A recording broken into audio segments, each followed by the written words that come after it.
Crafters, it's Cynthia. Today I'm going to share a card project with you that I made using the Cat Scrappiness Dad's Tools stamp set. So to get started, I showed you a top folding A2 size card, and this piece of pattern paper I'm using is the same size as the card front. So it's 4 1/4 by 5 1/2. And I'm just going to go ahead and tack this down with my tape runner. And this particular paper is quite thin. It's not much heavier than a piece of typing paper. So I wanted to secure this flat down to my card base because it didn't have a lot of bulk.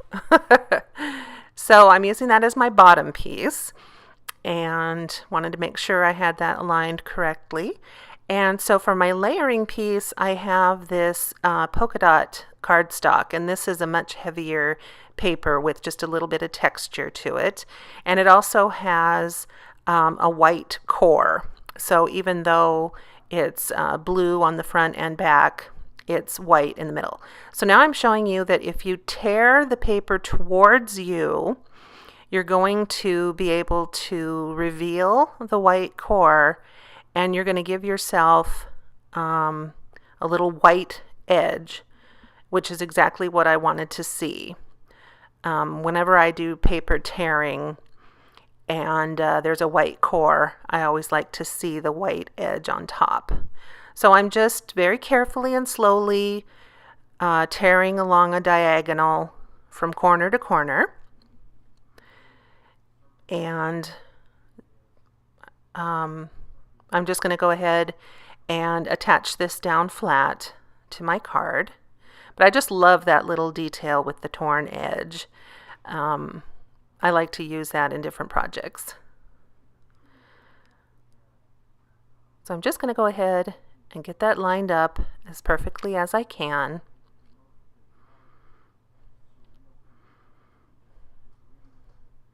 And there we go. So now here are the Cat Scrappiness stitched fishtail banner dies, and I'm using the second smallest one, and I'm taking, there it is, I cut it out of the blue cardstock. That's actually the back side to the polka dot paper, is that pretty blue. And I cut my little banner, and now I'm going to zoom in awkwardly. I need to get a decent camera, but we won't talk about that right now. Anyway, I am I am treating the surface with my anti-static bag, and I'm going to use my Versamark sticky ink.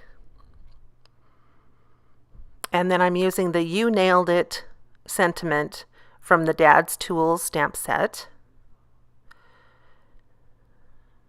Just get that nice and inky. And then I'm going to do my best to line it up in the center of that banner. And these banners are so nice. They hold, they fit so many different sentiments with so many different stamp sets. So I was just kind of going through my stamp sets, and I swear 90% of them can use those banners. They're very versatile. So now I just did some silver heat embossing, and I'm showing you how pretty that reflection is.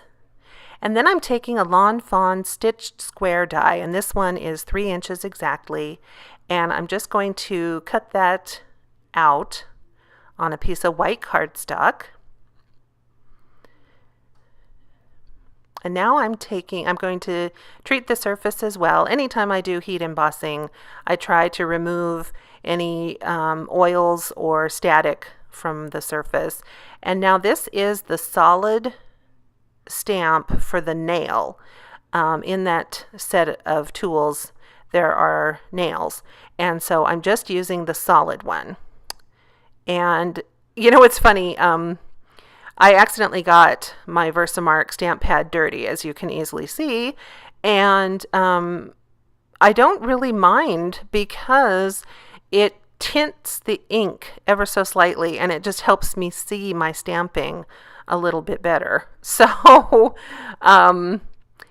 even though I really should clean it off, I just haven't yet.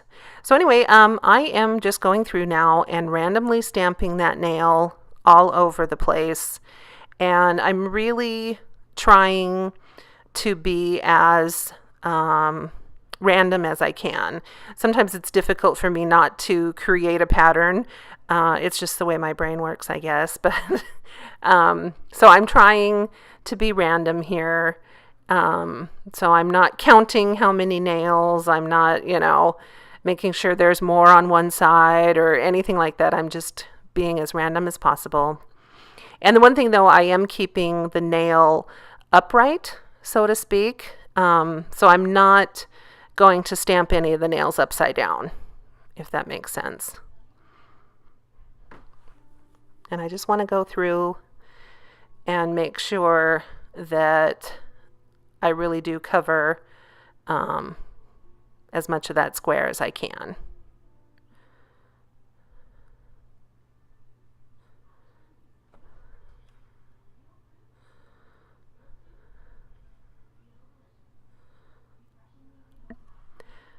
So, just like I did before with the sentiment, I'm going to use that same silver embossing powder. This just happens to be some Scrappiness powder that I had in my stash, and it's a really lovely silver, so I do tend to reach for that one quite a bit. And you can see it's a big jar, so I've had that for years, and I'm sure I will have it for years to come. But hey, you use what you have, right?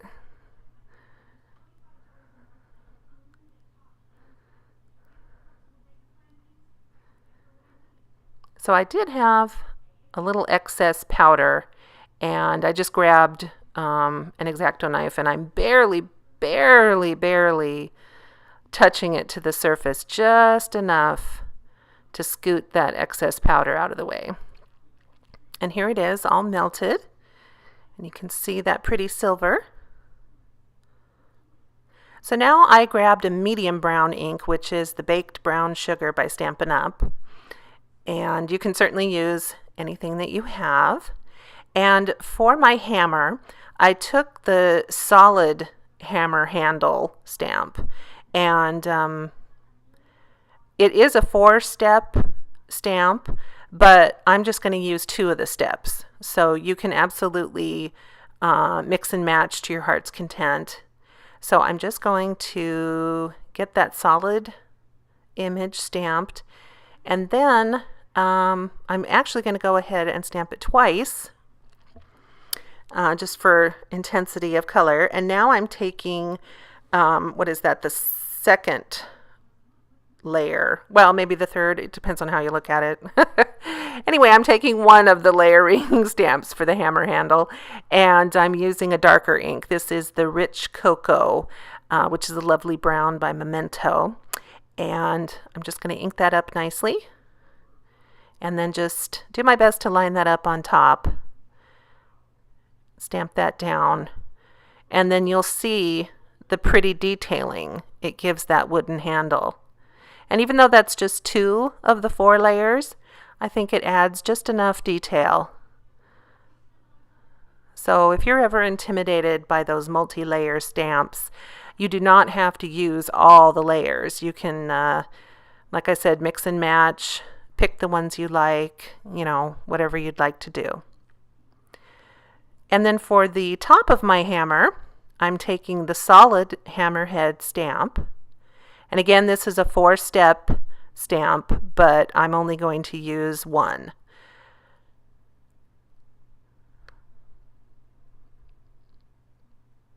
So again, my Versamark ink, which is my favorite for heat embossing.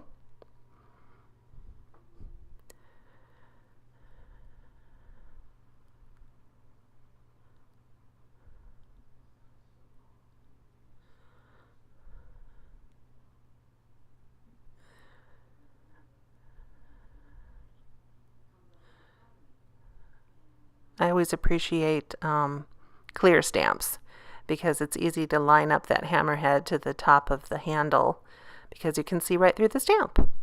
So now I am going to use my silver embossing powder one more time. And I like to kind of let the powder sit for just a moment in that sticky ink instead of immediately dumping away the excess. I like to let it sit because it just, to me, it kind of feels like it gives that sticky ink a little bit more time to grab hold of the powder. So now I'm taking my little Fiskars trimmers here, which I just love these things, and I'm just going to very quickly and easily fussy cut out my hammer.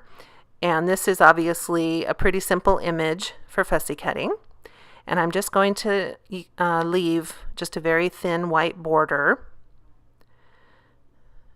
And fussy cutting, I don't really mind it depending on what I'm cutting out. I've cut flowers, very elaborate, heavily petaled flowers, cut those out by hand, and I must admit that was kind of a nightmare. But, you know, just fussy cutting itself is not something that I mind doing.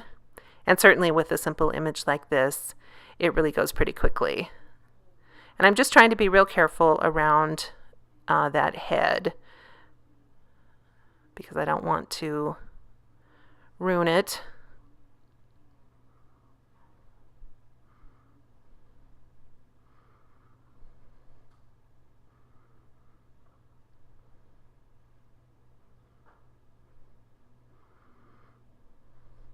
All right. So there's my hammer. And I am actually going to, you don't see me do this, but I'm going to add, see that tape, what is that, foam tape, to the back of my hammer. And now I'm going to just put it down on that cute little background square that I made. Just make sure that's stuck down nicely.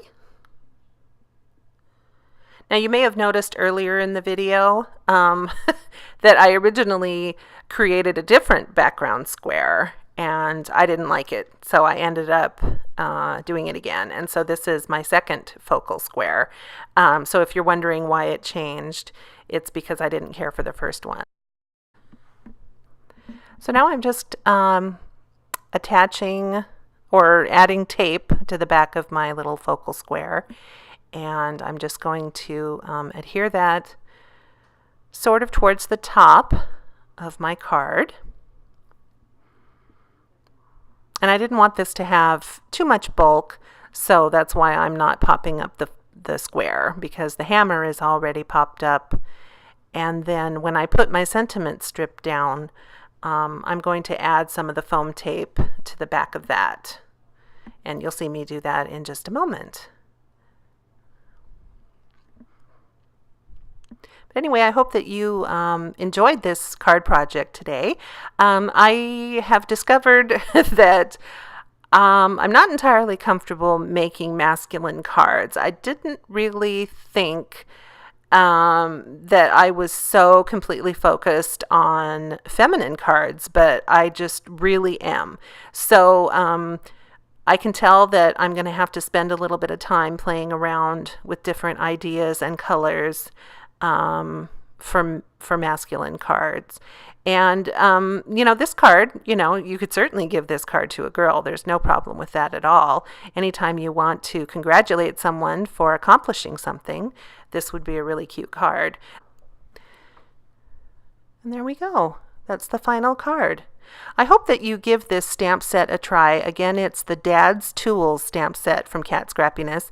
And then those wonderful stitched fishtail banner dies are just an absolute must-have for your card making. They're very versatile and they're super, super cute. So if you'd like to do some shopping yourself, I have a link down below this video for Cat's store. And if you use the discount code Cynthia10, you'll receive 10% off your order. So definitely be sure to take advantage of that. So thank you so much, and I'll see you soon. Bye.